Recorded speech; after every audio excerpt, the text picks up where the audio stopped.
ठीक है, समझ में आया इतना आपको?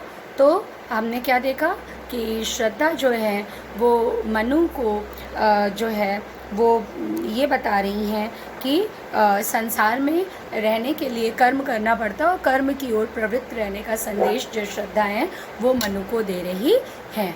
श्रद्धा मनु को कर्म में प्रवृत्त रहने का संदेश दे रही हैं और ये भी कह रही हैं कि तुम अपने जीवन की निराशा को त्यागो। अब आगे देखिए, अकेले तुम कैसे असहाय, अकेले तुम कैसे असहाय, यजन कर सकते तुच्छ विचार, तपस्वी आकर्षण से हीन, कर सके नहीं आत्मविस्तार। अकेले तुम कैसे असहाय, यजन कर सकते तुच्छ विचार, तपस्वी आकर्षण से हीन, कर सके नहीं आत्मविस्तार।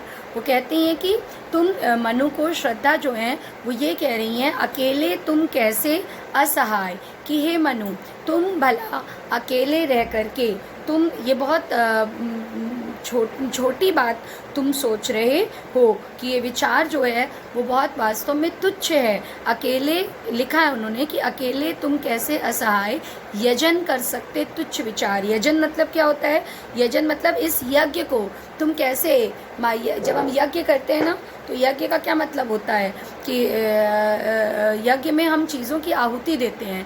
तो तुम इस जो जीवन रूपी यज्ञ है, जो सृष्टि निर्माण का पुनः यज्ञ होगा, उसमें तुम ये छोटे से तुच्छ विचार को कैसे रख सकते हो कि तुम अकेले होने के कारण असहाय हो। तुम ये जो तुच्छ विचार है तुम्हारे मन में कि मैं अकेला हूँ और मैं असहाय हूँ और मैं कुछ नहीं कर सकता, इस छोटे से विचार को तुम अपने हृदय में भला कैसे रख सकते हो? अकेले तुम कैसे असहाय, यजन कर सकते तुच्छ विचार। तुम्हें ये वास्तव में बिल्कुल भी नहीं सोचना चाहिए कि तुम अकेले हो और तुम्हारे पास तुम असहाय हो, तुम्हारे पास कोई सहाय मतलब सहायता करने वाला, और असहाय मतलब जिसका कोई भी मदद करने वाला ना हो। ठीक है, तुच्छ मतलब ऐसे होता है नीच, बुरा। तो तुम इस बुरे विचार को कैसे अपने मन में ला सकते हो कि तुमको इस जीवन में अकेले रह करके और कोई भी ऐसा नहीं मिल रहा है जिससे तुम सृष्टि निर्माण के यज्ञ में लगो। फिर वो क्या कह रहे हैं? तपस्वी आकर्षण से हीन। तपस्वी, देखिए आपको बार बार मैंने बताया, इसके पहले के लेक्चर्स में बताया कि तपस्वी वर्ड उन्होंने केवल एक बार ही श्रद्धा ने उनको प्रेम और स्नेह से बोला। उसके बाद उस तपस्वी वर्ड में वो थोड़ा सा व्यंग कर रही हैं उनको। मतलब व्यंग किस लिए? व्यंग करना मतलब यहाँ पे जो कमेंट करना है, कमेंट तो कर रही, लेकिन कमेंट करना इसलिए नहीं है कि वो उनको नीचा दिखा रही हैं, नो नॉट एट ऑल, बल्कि वो उनको जीवन की प्रेरणा देने में कमेंट कर रही हैं। कि जैसे आपको कोई सवाल नहीं आ रहा है, मान लीजिए मैथ्स का या कॉमर्स में कोई सवाल नहीं आ रहा है या ड्राइंग में कोई आर्ट बनाना नहीं आ रहा है, तो आप जिससे सीख रहे हैं वो आपको कहता है ना, अरे तुम इतना नहीं कर सकते, करो इसे, तुम कैसे नहीं कर सकते हो, तुम कर सकते हो, कहते हैं ना आपको टीचर, आपके मास्टर, जिससे भी आप सीखते हो, जो भी आपके गुरु हैं, वो आपको कहते हैं। तो वो आपको नीचा दिखाने के लिए थोड़ी कहते हैं, बल्कि किस लिए कहते हैं कि आपको प्रेरणा देते हैं। तो इसी तरह से यहाँ पर जो श्रद्धा है वो प्रेरणा दे रही है मनु को कि तुम जो है वो अकेले होने के कारण, असहाय होने के कारण कैसे इस तुच्छ विचार को अपने जीवन में ला सकते हो और सृष्टि निर्माण को तुम एकदम कोने में ले जा रहे हो, मतलब एक कोने की तरफ, एक तरफ रख दे रहे हो। तपस्वी आकर्षण से हीन, कर सके नहीं आत्मविस्तार। और तुम ऐसे तपस्वी क्यों बने हो? अगर तुम तपस्वी आकर्षण से हीन, तुम ऐसे तपस्वी क्यों बने हो कि तुम तपस्या को ही अपने जीवन का अंतिम सत्य मानकर बैठ गए हो? तुम ऐसे तपस्वी क्यों बने हो कि तुम तपस्या को ही अपने जीवन का अंतिम सत्य मानकर बैठे और ऐसे संसार के कोने में, एक कोने में दुबके हुए बैठे हुए हो, डर करके बैठे हुए हो? तुम्हें क्या करना चाहिए? तुम्हें अपने सहयोगी को ढूंढने का प्रयत्न करना चाहिए। कर सके नहीं आत्मविस्तार, और तुमने अपने जीवन को तपस्वी आकर्षण से, वो क्या, थर्ड लाइन देखिए, तपस्वी आकर्षण से हीन, कर सके नहीं आत्मविस्तार, कि तुमने अपने को जीवन के सारे आकर्षणों से दूर कर दिया है और आकर्षण रहित होकर के अपने जीवन को जो बिता रहे हो, तो तुम आत्मविस्तार इसीलिए नहीं कर पा रहे हो कि वो कह रही हैं कि जो तुम तपस्वी बन करके और तपस्वी बन करके और इस तुच्छ विचार को लेकर के बैठे हो कि तुम अकेले हो और तुम्हारा कोई भी संगी साथी नहीं है, तो इस तुच्छ विचार को त्यागो। उनका संदेश ये है उनको कि तुम इस तुच्छ विचार को त्यागो और इस सृष्टि के निर्माण में दोबारा से लग जाओ। अपने लिए कोई साथी सोचो, ढूंढो अपने लिए किसी के बारे में, अपने साथी के बारे में सोचो, किसी को ढूंढने के बारे में, और अपने लिए कोई एक नया साथी ढूंढो। कर सके नहीं आत्मविस्तार, फोर्थ लाइन कर सके नहीं, फोर्थ लाइन कर सके नहीं आत्मविस्तार कि तुम्हारे अंदर ये जो तपस्वी बनने का भाव है ये इतना अधिक हो गया है, इतना अधिक ज़्यादा हो गया है कि तुम अपने जीवन को एक मिनट कि तुम अपने जीवन को इसमें इतना अधिक तुमने अपने जीवन को लगा दिया है कि तुमने अपने मन में इस तुच्छ विचार को रखा हुआ है कि तुम को कोई भी नहीं मिला है, चूँकि तो तुम इस तुच्छ विचार से अपने साथी को भी नहीं ढूंढ पा रहे हो और इस अपने कर सके नहीं आत्मविस्तार कि अपना विस्तार भी नहीं कर रहे हो। आत्मविस्तार मतलब जब हम अपने बारे में सोचेंगे, केवल अपने बारे में नहीं सोचेंगे बल्कि इस संपूर्ण दुनिया के बारे में भी सोचेंगे, तो तुम इस कार्य को करो। क्या करो? अपने लिए एक साथी ढूंढो और उसके साथ सृष्टि के पुनर्निर्माण में लग जाओ। ये जो लाइन आप लिखेंगे, अपने लिए एक साथी ढूंढो और सृष्टि के पुनर्निर्माण में लगो, या आप ब्रैकेट में लिखेंगे, मतलब या आप लिखेंगे कि इसका भाव ये है कि श्रद्धा मनु को ये संदेश दे रही है, श्रद्धा मनु को ये संदेश दे रही है। फिर इन्होंने बहुत सुंदर लाइन बोली है, समर्पण लो सेवा का सार, सजल संस्कृति का यह पतवार। समर्पण लो सेवा का सार, सजल संस्कृति का यह पतवार, आज से यह जीवन उत्सर्ग, इसी पद तल में विगत विकार। काफ़ी इम्पॉर्टेंट चीज़ यहाँ पर इन्होंने कही है और इम्पॉर्टेंट पैराग्राफ भी है ये कि आज से यह जीवन उत्सर्ग, इसी पद तल में विगत विकार। सबसे पहली चीज़ तो कि इस पैराग्राफ से आपका प्रसंग चेंज हो जाएगा, प्रसंग में एक बड़ी चीज़ और जुड़ जाएगी। चेंज होगा मतलब शॉर्ट में तो आप लिखेंगे कि मनु किस तरह से जल प्रलय के बीच में हिमालय पर्वत में बैठे हुए हैं और तपस्या कर रहे हैं और श्रद्धा उनको मिलती है। इसके साथ साथ ये भी आप लिखेंगे कि जीवन की प्रेरणा देती हैं, और एक पंक्ति उसमें और भी यहाँ पर जुड़ जाएगी कि वो यहाँ पर कहती हैं कि कर्म में प्रवृत्त हो जाओ, तुम कर्म में लगो और हम दोनों ही मिल करके, वो जब कह रही हैं समर्पण लो सेवा को, उसका सार तो स्वयं को, वो किसको आत्मसमर्पित कर रही हैं? वो स्वयं को आत्मसमर्पित कर रही हैं। तो ये लाइन आपकी बेटा प्रसंग में यहाँ पर जुड़ेगी कि वो स्वयं को आत्मसमर्पित कर रही हैं और वो ये कह रही हैं कि हम दोनों ही यहाँ पर मिल करके मानव सृष्टि का निर्माण करेंगे, हम दोनों ही यहाँ पर मिल करके मानव सृष्टि का निर्माण करेंगे। और मैं सारे विकारों से रहित होकर के, सारी बुराइयों से दूर होकर के आत्मसमर्पण तुम्हारे सामने कर रही हूँ और मैं चाहती हूँ कि हम दोनों मिल करके इस सृष्टि का निर्माण करें। बहुत ध्यान से सुनिएगा मेरी बात को और बहुत ध्यान से लिखिएगा, शब्दों को संभाल करके लिखना है, किसी भी दूसरी गाइड से नहीं लिखना है, क्योंकि गाइड में कुछ गलत शब्दों का प्रयोग हो सकता है सृष्टि निर्माण में।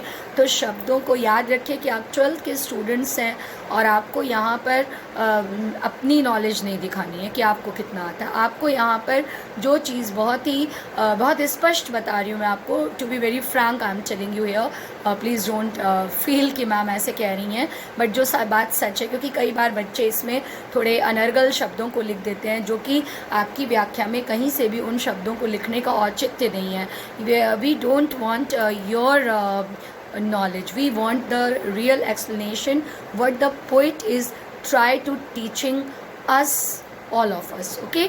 तो वो क्या कह रही हैं श्रद्धा कि मैं बुराइयों से रहित होकर के, तो बिल्कुल शब्दों को बेटा बहुत संभाल कर, मैं क्यों कह रही हूँ कि गाइड से नहीं पढ़ेंगे, क्योंकि किसी गाइड में मैं नाम नहीं लूँगी यहाँ पर, बट जब आप देखेंगे तो आप खुद पाएंगे कि शब्दों का बहुत उचित प्रयोग नहीं किया गया और आपको एग्जामिनेशन में, बोर्ड एग्जामिनेशन में लिखना है। So you have to maintain the dignity of yours. Okay, you have to maintain the dignity of yours and ourselves also, because we are teaching. I am teaching to you.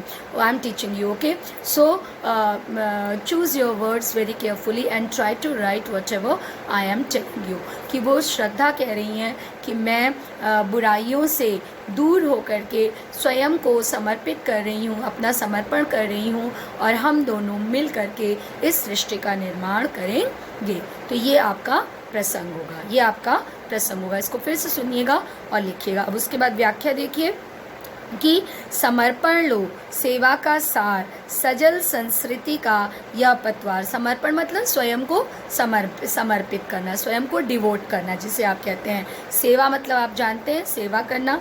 सार मतलब कि मेरी इन बातों का सार ये है, जो हम आज बात कर रहे हैं, हम लोग एक दूसरे से जो बात कर रहे हैं, उसका सार ये निकल करके आता है। सजल संस्कृति का यह पतवार। सजल मतलब जल मतलब पानी, सजल मतलब पानी में डूबी हुई, ये जो चारों ओर से पानी में डूबी हुई। संस्कृति मतलब संसार। देखिए एक एक शब्द का अर्थ बता दे रही हूँ क्योंकि कठिन पैराग्राफ है।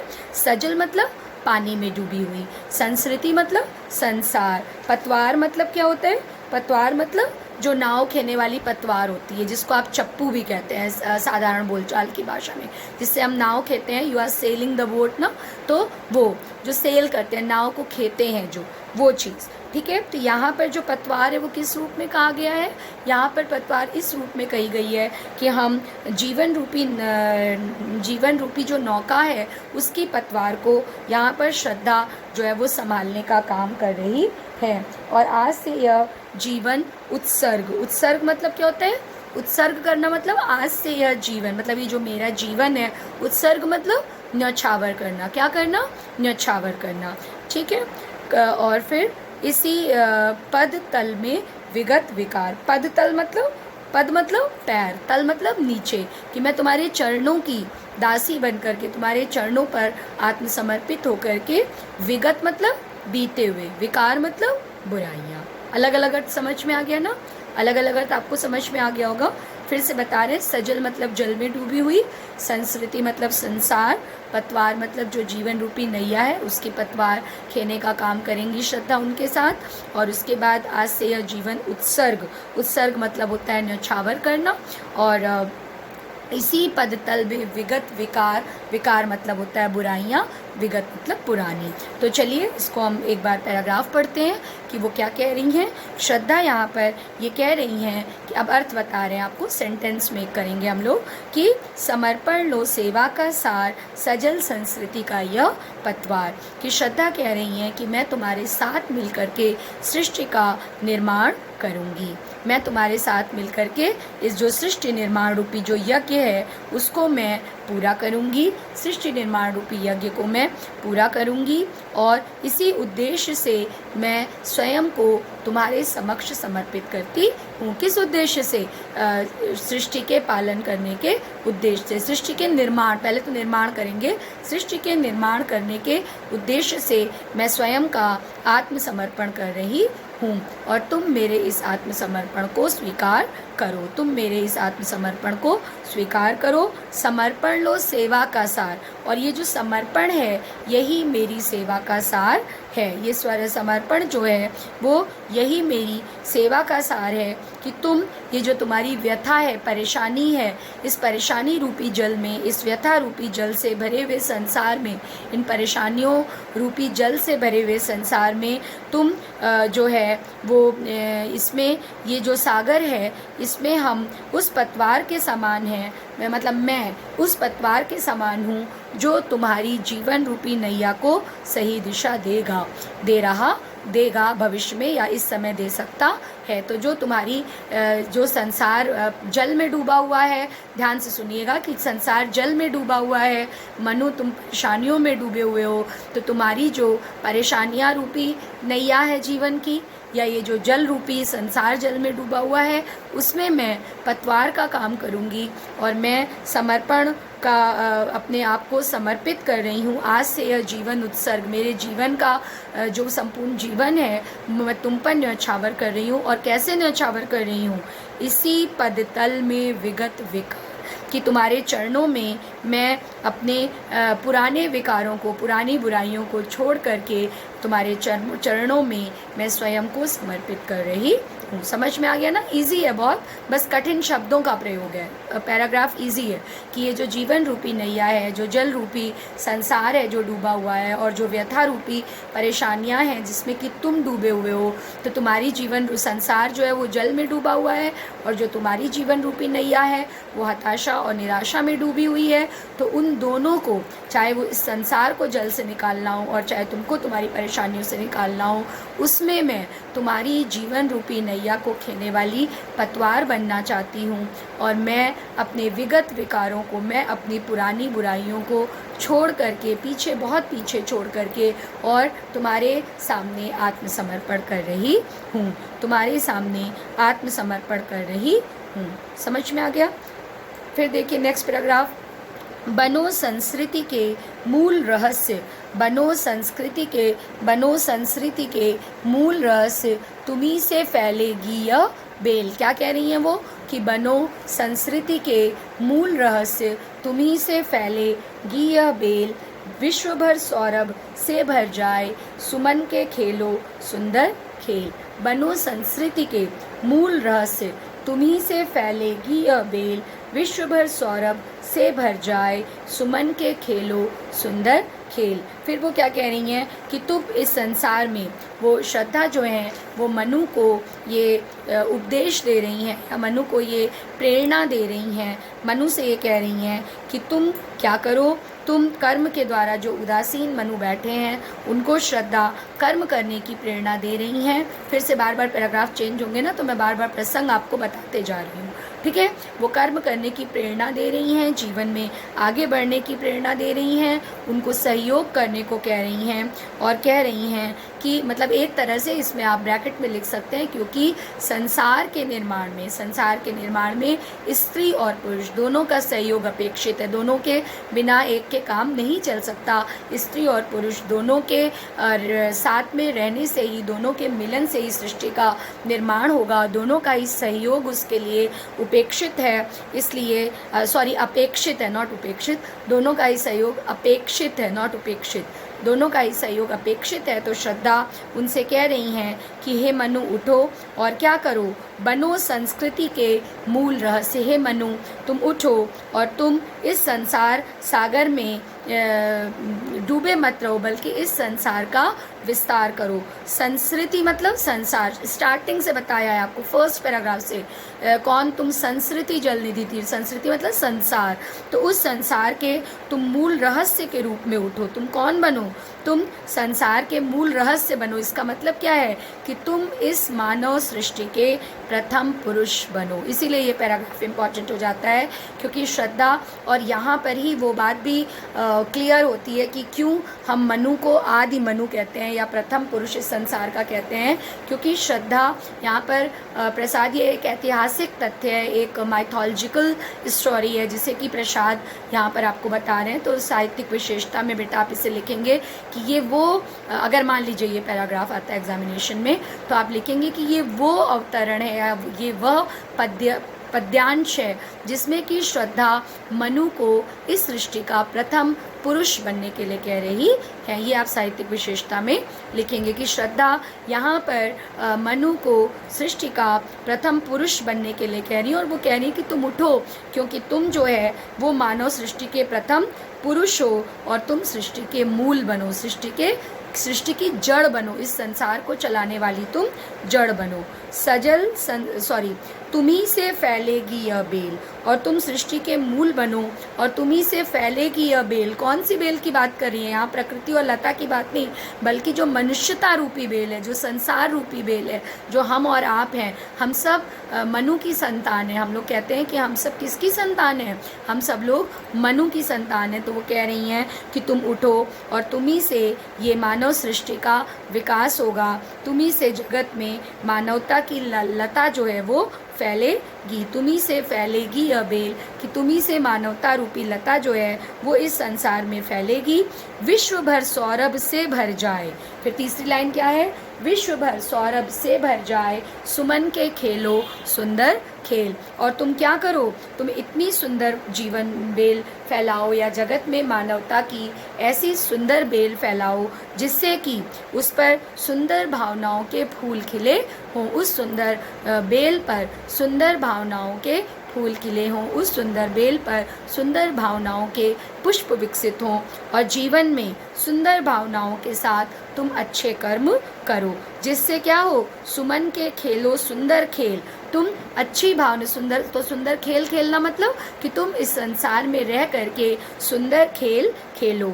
तुम इस संसार में सुंदर भावनाओं के साथ अच्छे कर्म करो जिससे, थर्ड लाइन, अब हम ये चौथी लाइन करता हूँ, थर्ड लाइन, विश्व भर सौरभ से भर जाए, जिससे कि ये जो संपूर्ण विश्व है, सौरभ मतलब सुगंध से भर जाए, ये विश्व जो है वो किससे भर जाए, सौरभ से भर जाए। ये विश्व जो है वो किससे भर जाए, वो सौरभ से, सुगंध से भर जाए। तो एक बार फिर से हम इसको बता रहे हैं, केवल अर्थ बता रहे हैं, आपको लिखने में आसानी होगी। बनो संस्कृति के मूल रहस्य तुम्हीं से फैलेगी यह बेल, विश्व भर सौरभ से भर जाए, सुमन के सुंदर खेलो खेल, सुनो सुमन के खेलो सुंदर खेल। तो वो क्या कह रही हैं, वो ये कह रही हैं कि हे मनु, तुम उठो और कर्म में तत्पर हो जाओ और संसार का विकास करो। तुम उठो, कर्म में तत्पर हो जाओ, संसार का विकास करो, क्योंकि तुम इस मानव सृष्टि के क्या हो, तुम इस मानव सृष्टि के प्रथम पुरुष हो, तुम इस सृष्टि के मूल हो और तुमसे ही इस मानव सृष्टि का विकास होगा। तुम इस संसार के मूल हो और तुमसे ही इस मानव सृष्टि का विकास होगा और जगत में मानवता की लता को उठो और फैलाओ और उस पर सुंदर भावनाओं से भरे हुए पुष्प विकसित करो। इस जीवन रूपी लता पर, इस मानवता रूपी लता पर सुंदर भावनाओं से भरे हुए पुष्प विकसित करो और जीवन में सुंदर भावनाओं के साथ अच्छे खेल खेलो जिससे संसार में तुम्हारा यश फैले। इस जीवन में सुंदर भावनाओं के साथ अच्छे खेल खेलो जिससे संसार में तुम्हारा यश फैले। इसी के कंटिन्यूएशन में और एक पैराग्राफ और बताऊंगी आपको ताकि इतना आज कंप्लीट हो जाए। और यह क्या तुम सुनते नहीं, बहुत इम्पॉर्टेंट और बहुत अच्छा पैराग्राफ है। और यह क्या तुम सुनते नहीं, विधाता का मंगल वरदान, शक्तिशाली हो, विजयी बनो, विश्व में गूंज रहा यह ज्ञान। और श्रद्धा आगे उनको कर्म की प्रेरणा देते हुए कह रही हैं, और यह क्या तुम सुनते नहीं, विधाता का मंगल वरदान। बहुत सुंदर बात श्रद्धा उनसे कहनी, बहुत सरल सा पैराग्राफ है ये, इसलिए मैं इसे आज ही ले रही हूँ कि वो कह रही हैं कि और तुम क्या परमात्मा का मांगलिक वरदान नहीं सुन रहे कि मनु तुम उठो, तुम क्या परमात्मा, और यह क्या तुम सुनते नहीं, विधाता का मंगल वरदान। ये विधाता किसको कह रही हैं, ये विधाता कह रही हैं ईश्वर को, भगवान को, कि तुम उठो, क्या तुम परमात्मा का ये मांगलिक वरदान नहीं सुन रहे हो, जो वो तुमको, जो इस संपूर्ण सृष्टि में सर्वत्र गूंज रहा है, सर्वत्र सृष्टि में संपूर्णता से, इस संपूर्ण सृष्टि में सर्वत्र गूंज रहा है। और वह क्या है, वह यह है कि शक्तिशाली हो, विजयी बनो, विश्व में गूंज रहा है यह गान। और यह क्या तुम सुनते नहीं, विधाता का मंगल वरदान, कि मनु तुम परमात्मा का ये जो मांगलिक वरदान है, क्या तुम उसे नहीं सुन रहे हो। वो चैलेंज कर रही हैं, चुनौती दे रही हैं, उनको कर्म की ओर प्रेरित कर रही हैं, संसार को चलाने के लिए, संसार को आगे बढ़ाने के लिए प्रेरित कर रही हैं। जो भी आप लिखना चाहें सब इसमें इंक्लूड होगा, सब लिखना चाहें तो बहुत अच्छी व्याख्या बनेगी, क्योंकि आधुनिक में आपको एक ही काम करना है कि लिखना है। आधुनिक में कविता समझ में आती है, बट बच्चों को आधुनिक में नंबर कम इसीलिए मिलते हैं क्योंकि वो लिखते नहीं हैं। आपको लिखना है, इसीलिए मैं इतना बता रही हूँ, याद रखिए। इसलिए नहीं बता रही हूँ कि मुझे आता है, आपको इसलिए कि आपको ये सब लिखना है। कि वो कह रही हैं, श्रद्धा उनको प्रेरणा दे रही हैं कि मनु तुम उठो, हे मनु तुम परमात्मा के इस मांगलिक वरदान को सुनो जो सर्वत्र सृष्टि में सब जगह गूंज रहा है। और वह क्या है कि तुम शक्तिशाली हो, विजयी बनो, विश्व में गूंज रहा है यह गान, कि तुम शक्ति का संचय करो तुम्हारे इधर उधर, सर्वत्र, यत्र तत्र सर्वत्र, ये शब्द आप यूज़ कर सकते हैं, यत्र तत्र सर्वत्र। यत्र मतलब यहाँ, तत्र मतलब वहाँ, सर्वत्र मतलब सब जगह, कि ये जो सब जगह शक्ति फैली हुई है उसका संचय करो और विजय श्री का वरण करो। विजय श्री को चुनो, जो विजय तुमको शक्तिशाली हो, विजयी बनो।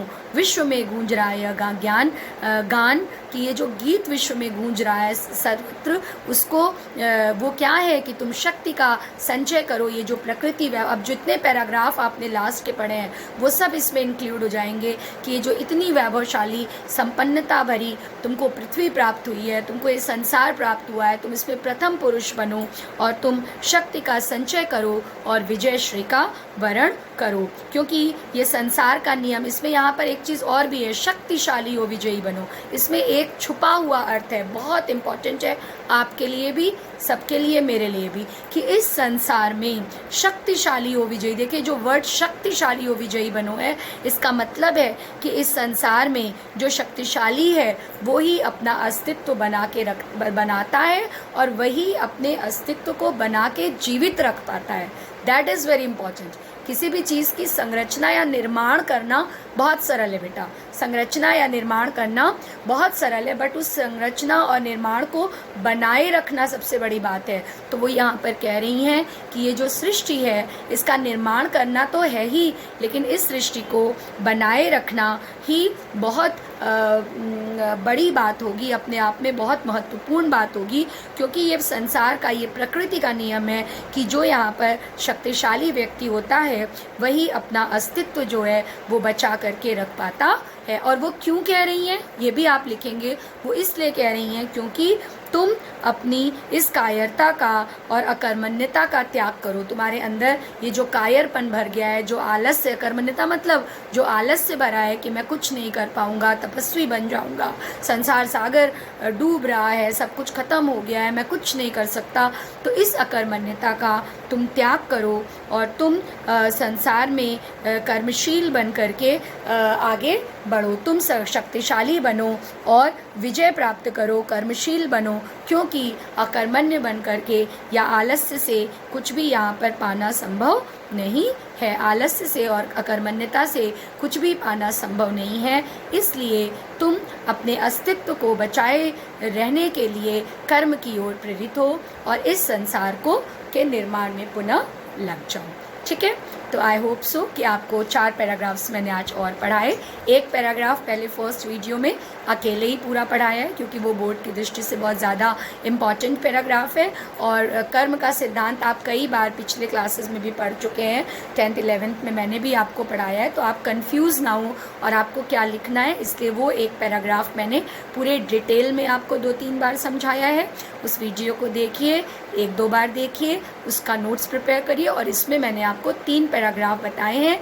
जल्दी नहीं जा रहे हैं, थोड़े से वीडियोस की लेंथ बड़ी हो सकती है कि 20 से 25 मिनट, 26 मिनट, 27 मिनट आपका वीडियो हो सकता है, बट इसीलिए है बेटा कि मैं मेरा जो उद्देश्य है आपको पढ़ाने का वो ये है कि आप इतने अच्छे तरीके से उसको सुन लें, जैसे हम लोग क्लास में पढ़ाते थे, कि आपके दिमाग में ना बैठ जाए। आप 2 से 3 बार उस वीडियो को पढ़ लें तो बार बार आपको फिर सुनने की और लिखने की ज़रूरत नहीं होगी। एक बार आपने सुन लिया अच्छे से और उसको लिख लिया तो फिर I can make a bet with you कि आपको फिर एग्ज़ाम के समय उसको सुनने की ज़रूरत होगी। इसीलिए हम आपको अच्छे से बता रहे हैं। और अगर आपको कोई भी प्रॉब्लम आती है तो please children ask, please ask, I am always there, we all are always there to helping you.